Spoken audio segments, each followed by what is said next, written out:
कुठे चाललात तुम्ही? माझं एक काम करा जरा. अरे खाली चाललोय मी यार. बोल. तुम्ही खाली चाललात ना, तर एक दळण घेऊन या ना, माझं चक्कीमध्ये आहे ते. काय दळण?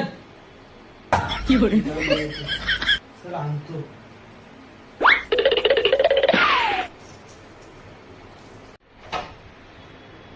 वैष्णवी, हे बघ दळण आणलं ना काय?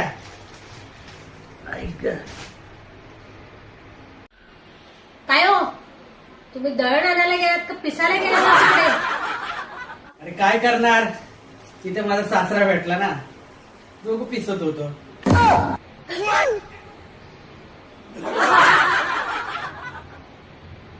तुम्ही अंगाला पीठ लावले. आता तुम्हाला बघतेस, मला जेवायलाच दे. आज जेवण नाही बनवणार. जावा त्या चक्कीवाल्याकडे जावा आणि